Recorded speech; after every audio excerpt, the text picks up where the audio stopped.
You know what it is? And I'm okay with it now. I think I'm okay with it. I don't care if they don't hit. I don't care if they don't play 60. Is that crazy? I don't. Here's the thing. In hockey, you got to learn to lose. And in order to learn how to win, you got to learn how to lose.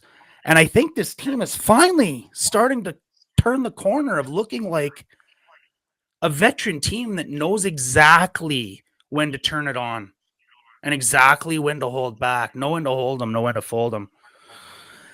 And this team's going to make the playoffs. We all know that. And when they get to the playoffs, it's going to be a different team.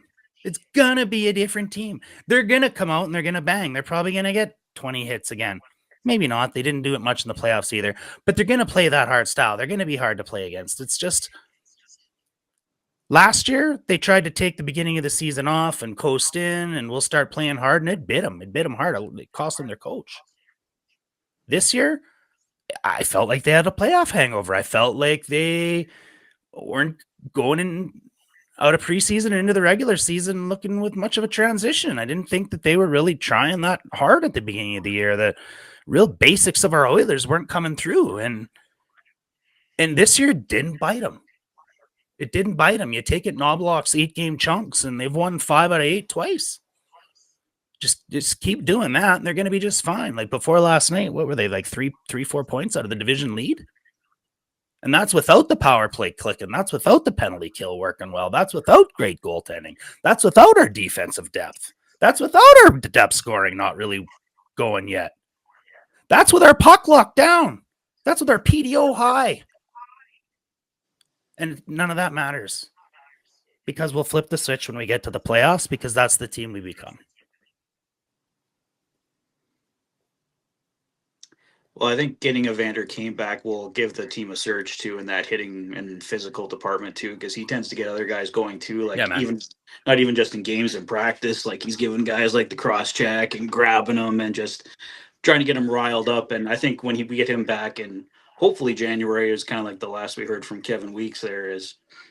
That'd be a huge insurgence there in the new year for sure. Yeah.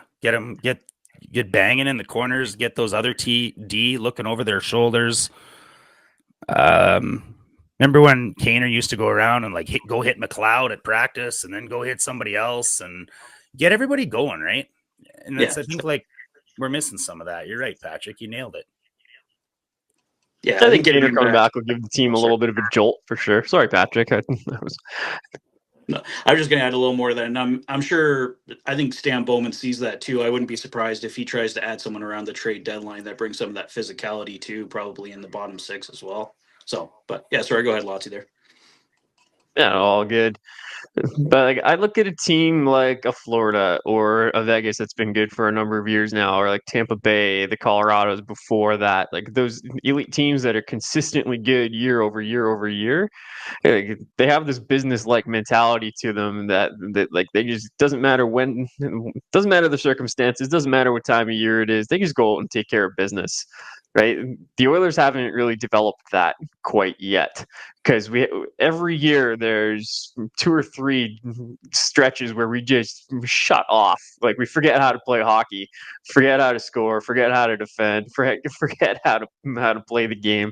Yeah, they figure it out eventually, right? Like we know they do. They're too good not to, but it's just when they get, I don't know if it's maturity, I don't know if it's just a mental thing, just frustration or fatigue or whatever, but until they get that routine day in day out, we play this way, no ifs, ands, or buts, and we're gonna have these continual lapses for stretches at a time. Like playing 60 minutes a night, 82 games a year plus playoffs, like they're human beings. Like, yeah, they're professional athletes and the best athletes in the world, but they're human beings. Like nobody is going to be perfect for 60 minutes a night times 82 games in a year, right? It's just not possible. And all the good teams have their ebbs and flows as well.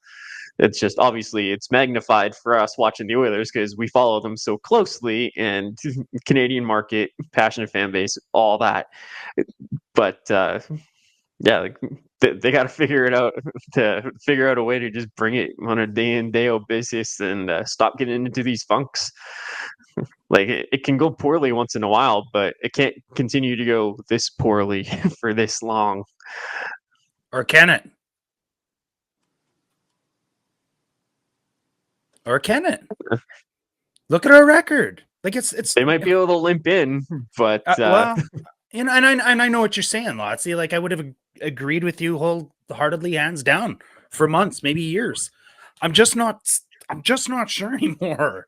I don't know. Like, I mean, like you're just confident they're gonna make it. No, they can play however the hell they want. They're too good to miss. Yeah, kind of, man. I'm getting that way. Like it's when they get their secondary scoring back, when Skinner actually starts to play like the team in front of him, when the depth defense and the power play is back up to 30%, and we go 8 more games with the penalty kill, and the puck luck balances out, we're going on another double-digit win streak.